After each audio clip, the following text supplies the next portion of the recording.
Hello दोस्तों, एक बार फिर से स्वागत है आप सभी लोगों का हमारे चैनल कॉमिक्स हीरो पर। हमारी आज की कॉमिक्स है गौरव गाथा की पेशकश श्री अरविंद। जी हाँ दोस्तों, आज हम इनके बारे में जानेंगे। इनका जन्म 15 अगस्त को हुआ था, तो 15 अगस्त के शुभ अवसर पर हम इनकी कॉमिक्स लेकर आए हैं।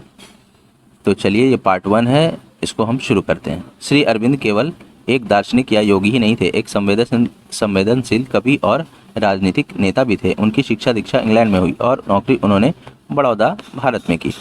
विवेकानंद और बंकिम चंद्र की रचनाओं के प्रभाव से वह क्रांतिकारी बने। कवि हृदय की भावुकता के साथ उनमें क्रांति का उत्साह भी था, जो उनके राजनीतिक लेखों में व्यक्त हुआ। अरविंद भूमिगत क्रांतिकारी आंदोलन से भी जुड़े रहे और उन पर मुकदमा भी चला, पर वह निर्दोष साबित हुए। इसी बीच जेल में बिताए गए समय में वह आध्यात्मिकता की ओर उन्मुख हुए। 1910 में सक्रिय राजनीति छोड़कर उन्होंने स्वयं को आध्यात्मिकता के लिए समर्पित कर दिया। पांडिचेरी में स्थापित उनके आश्रम ने देश विदेश के लोगों को आकृष्ट किया।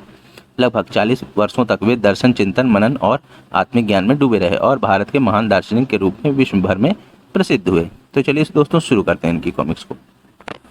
श्री अरविंद 1872 में 15 अगस्त के दिन डॉक्टर कृष्णधन घोष और उनकी पत्नी स्वर्णलता को तीसरे पुत्र रत्न की प्राप्ति हुई। विनय मनमोहन, देखो तुम्हारा छोटा भाई आया है। डॉक्टर घोष को अंग्रेजी ढंग का रहन सहन ज़्यादा पसंद था। पुत्र के नामकरण उत्सव पर इसका नाम हम अरविंद अकार्यड घोष रखेंगे। डॉक्टर घोष पूरे अंग्रेज हैं, बेटे का नाम भी अंग्रेजों जैसा रखा है। तीनों बच्चों की देखभाल भी एक अंग्रेज नर्स करती थी। चलो अब जल्दी से भोजन कर लो। नैनी, सोते वक्त कहानी सुनाओगी ना? एक दिन जब अरविंद 5 वर्ष का था, सोचता हूँ बच्चों को अब दार्जिलिंग के लॉरेटो कॉन्वेंट में भेज देना चाहिए, लेकिन मेरा आरो तो अभी बहुत छोटा है। एक दिन बच्चों के मामा उनसे मिलने आए। आरो, बंदर देखोगे? हाँ अंकल। देखो यार, आए एक छोटा सा बंदर। हा हा हा हा हा। आरो को कैसा बेवकूफ़ बनाया। कुछ देर बाद, अंकल अंकल देखो ना। क्या है बेटे? एक बड़ा बंदर। बहुत अच्छे, बहुत अच्छे।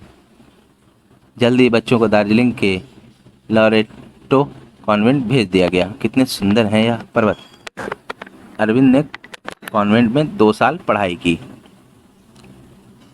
अरविंद बहुत प्यारा बालक है और बुद्धिमान भी। सुना है उसके पिता उसे इंग्लैंड ले जाएंगे।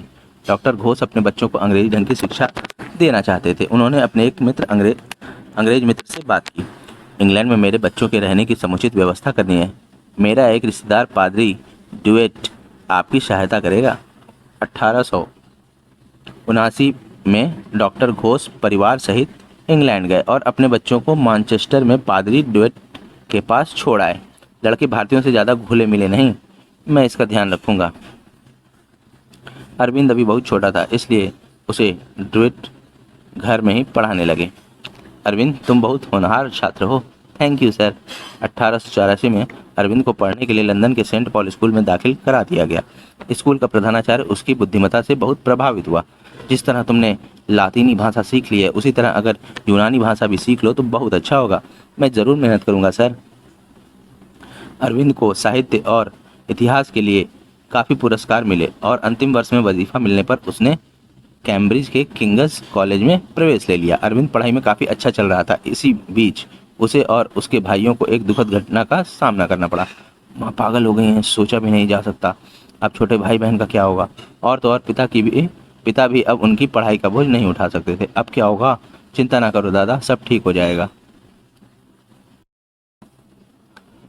जेम्स कॉटन नामक एक व्यक्ति ने विनय को एक छोटी सी नौकरी दिला दी। हमें सोच समझकर खर्च करना होगा। मुझे केवल 5 शिलिंग ही तो मिलेंगे। मेरे वजीफे के पैसे भी तो हैं दादा। 1890 में अरविंद ने आईसीएस की परीक्षा दी। परीक्षा में वह सफल रहा और यूनानी तथा लातीनी भाषाओं में उसने कीर्तिमान स्थापित किया। बस एक घुड़सवारी की परीक्षा और पास कर लो, तुम्हारा भविष्य सुरक्षित है। पैसा और प्रतिष्ठा तो मिल जाएगी, पर क्या मेरे जीवन का लक्ष्य केवल यही प्राप्त करना है? अरविंद ने भारतीय राजनीति में गंभीर रुचि लेनी आरंभ कर दी। याद रखो, तुम्हारा पहला कर्तव्य जन्मभूमि के प्रति है। कैम्ब्रिज में भारतीय मजलिस के सदस्य के रूप में अरविंद अक्सर क्रांतिकारी भाषण दिया करता था। अरविंद घुड़सवारी की परीक्षा के लिए नहीं गया। कई स्मरण पत्र भेजे जाने के बावजूद भी मिस्टर घोष नहीं आए हैं, तो उसे आईसीएस में नहीं लिया जाएगा। अरविंद ने अयोग्य ठहराए जाने की बात विनय को बताई। मुझे अयोग्य ठहरा दिया गया है। बहुत बुरा हुआ, तुम पर ही हमारी आशाएं निर्भर थीं। किंग्स कॉलेज में अरविंद के प्राध्यापक मिस्टर प्रोथेरो ने उसके पक्ष में परीक्षकों को लिखा, भारतीय सरकार एक योग्य अधिकारी की सेवाओं से वंचित रह जाएगी। इसी बीच मिस्टर कॉटन ने उसके बारे में बड़ौदा के गायकवाड़ से बात की, जो उस समय लंदन आए हुए थे। मिस्टर घोष चाहें तो उन्हें बड़ौदा सर्विस में लिया जा सकता है, उन्हें 200 रुपये प्रति माह दिए जाएंगे, आप घाटे में नहीं रहेंगे। दिसंबर 1892 में अरविंद भारत के लिए रवाना हो गए। इसी बीच एक दुर्घटना और हो गई। क्या यह सच है? क्या वाकई में जहाज लिस्बन में क्षतिग्रस्त हो गया है? डॉक्टर घोष नहीं जानते थे कि अरविंद उस दुर्घटनाग्रस्त जहाज में नहीं था। इनका दिल कमज़ोर है, बहुत गहरा सदमा पहुंचा है। बच गए यात्रियों की सूची में आरओ का नाम नहीं है। अब जीने से क्या फ़ायदा? और कुछ ही दिन बाद डॉक्टर घोष का निधन हो गया। पिता की मृत्यु से अनजान अरविंद बम्बई पहुंचा। कैसी अपूर्व शांति महसूस कर रहा हूं मैं। मेरा देश माँ की तरह मेरा स्वागत कर रहा है। अरविंद फौरन बड़ौदा सर्विस में चला गया। कुछ महीनों बाद वह अपने परिवार से मिलने गया। मेरा छोटा आरओ कितना बड़ा हो गया है। माँ, घर लौटना कितना सुखद है। अरविंद अपने छोटे भाई वीरेंद्र से पहली बार मिला था और बहन सरोजनी को भी उसने तब देखा था जब वह बच्ची थी। मुझे बड़ौदा में खत लिखना। जरूर दादा। 1900 में अरविंद बड़ौदा कॉलेज में अंग्रेजी के प्राध्यापक नियुक्त हो गए। आज हम फ्रांसीसी कविता पढ़ेंगे। वह इंदु प्रकाश नामक एक राजनीतिक पत्रिका के लिए लेख भी लिखने लगे। कांग्रेस की नरम नीति की सख्त आलोचना होनी चाहिए। वह कविता और नाटक भी लिखने लगे। क्या तुमने अरविंद की कविताएं पढ़ी? हाँ, वाकई किसी प्रतिभावान की रचनाएं हैं। अरविंद का पद और पैसे के प्रति जरा भी मोह न था। एक दिन उनके एक मित्र ने पूछा, अरविंद, क्या तुम पैसे को ताले में नहीं रखते? क्या ज़रूरत है? जितना मुझे चाहिए भगवान उतना दे देता है, बाकी अपने पास रख लेता है। बड़ौदा आने के बाद वह नियमित रूप से सरोजनी की शिक्षा के लिए पैसा भेजते थे। वह सादा जीवन व्यतीत करते थे, यहाँ तक कि कभी कभी भोजन करना भी भूल जाते थे। हमेशा की तरह मालिक आज भी खाना भूल गए हैं। उनका अधिकतर खर्च पुस्तकों पर ही था और सबसे ज़्यादा खुशी भी उन्हें उनसे ही मिलती थी। एक दिन अपनी कजिन बसंती के घर, किताबें और किताबें। आरोप, क्या तुम इन सबको पढ़ोगे? हाँ, रात में जब तुम सो रही होगी। उन्होंने अपने बंगाली भाषा के ज्ञान को भी विकसित किया। दादा, आप हमेशा पुस्तकों में ही डूबे रहते हैं। इस पुस्तक को अधूरा छोड़ना मुश्किल है। बंकिम चंद्र बहुत अच्छा लिखते हैं।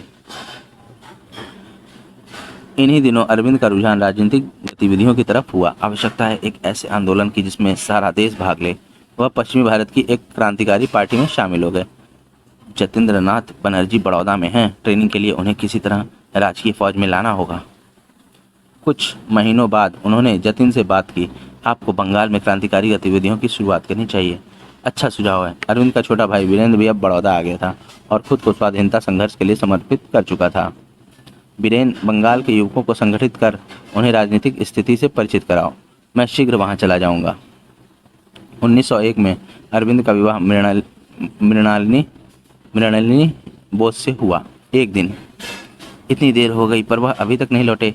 दादा अहमदाबाद के कांग्रेस अधिवेशन की तैयारी कर रहे हैं। अहमदाबाद कांग्रेस अधिवेशन के समय अरविंद भारतीय राजनीति की अग्रिम पंक्ति में आ गए। उन्होंने लोकमान्य तिलक से कहा, कांग्रेस का उद्देश्य पूर्ण स्वराज होना चाहिए। हाँ, और हमें इस लक्ष्य की प्राप्ति के लिए सतत प्रयास करना चाहिए। बड़ौदा में बीरेन और उसके मित्र आत्माओं को बुलाकर उनसे प्रेरणाएं लेते थे।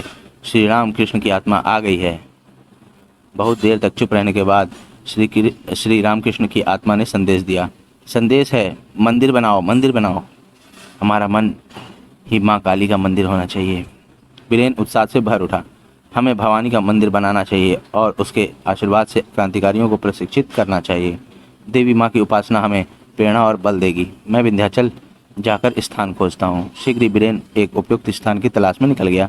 महीनों बाद जब बीरेन लौटा तो बुखार में तप रहा था। दवाइयों का असर नहीं हो रहा है। अरविंद बहुत चिंतित थे। अचानक एक नागा सन्यासी उनके पास आया। मुझे एक कप पानी और एक चाकू दो, मैं तुम्हारे भाई को ठीक कर दूंगा। यह पानी उसे पिला दो। बीरेन, इसे पी लो। अब मुझे आराम है दादा, बुखार उतर गया है। इस घटना ने अरविंद को योग के अध्ययन के लिए प्रेरित किया। बड़ौदा में रहते हुए भी अरविंद बंगाल की राजनीतिक गतिविधियों से जुड़े रहे। लॉर्ड कर्जन बंगाल को विभाजित कर देगा। अरविंद पूर्वी बंगाल में बंग भंग विरोधी सभाएं आयोजित कर रहे हैं, हमें भी विरोध करना चाहिए। लोग अरविंद की पुस्तक भवानी मंदिर से बहुत प्रभावित हुए। क्या तुमने भवानी मंदिर पढ़ी? बड़ी प्रेरणादायक किताब है। मातृभूमि के लिए मैं प्राण तक न्यौछावर कर दूंगा। जनता में बढ़ती हुई बगावत की भावना ब्रिटिश अधिकारी को लिए चिंता का विषय थी। अरविंद से हमें खतरा हो सकता है। उसकी किताब लोगों को हिंसा के लिए उत्तेजित कर रही है, उसे रोकना पड़ेगा। अरविंद बड़ौदा कॉलेज के उप प्रधानाचार्य के पद पर थे। उन्होंने सक्रिय राजनीति में आने के लिए 1906 में नौकरी छोड़ दी। मैं अपना त्यागपत्र देता हूँ सर। एक अच्छा अध्यापक खो देने का हमें बहुत दुख है। अरविंद सीधे कलकत्ते चले गए। वहाँ उन्हें राजा सुबोध मलिक मिले। हमने बंगाल नेशनल कॉलेज की स्थापना की। हम चाहते हैं कि आप प्रधानाचार्य बने। खुशी से। प्रधानाचार्य का दायित्व संभालने के साथ ही अरविंद एक अंग्रेजी अखबार वंदे मातरम के संपादन में सहयोग देने लगे। यह अखबार विभिन्न पाल निकालते थे। लाला लाजपत के निर्वासन के लिए सरकार की तीखी आलोचना करनी चाहिए। अखबार बड़े चाव से पढ़ा समझा जाता था। वंदे मातरम बहुत निर्भीक अखबार है। हाँ, यह देश के युवकों पर गहरा प्रभाव डाल रहा है। अरविंद को वंदे मातरम में ऐसे सरकार विरोधी लेख लिखने के लिए गिरफ्तार कर लिया गया। अरविंद पर राजद्रोह का आरोप लगाया गया। अरविंद अखबार के संपादक भले ही नहीं हो, पर उसके पीछे काम करने वाली प्रेरणा वही है। जज ने अपना निर्णय सुनाया। क्योंकि अरविंद पर लगाया गया आरोप सिद्ध नहीं हो सका, अतः उन्हें निर्दोष ठहराया जाता है। रातों रात अरविंद का नाम घर घर प्रसिद्ध हो गया।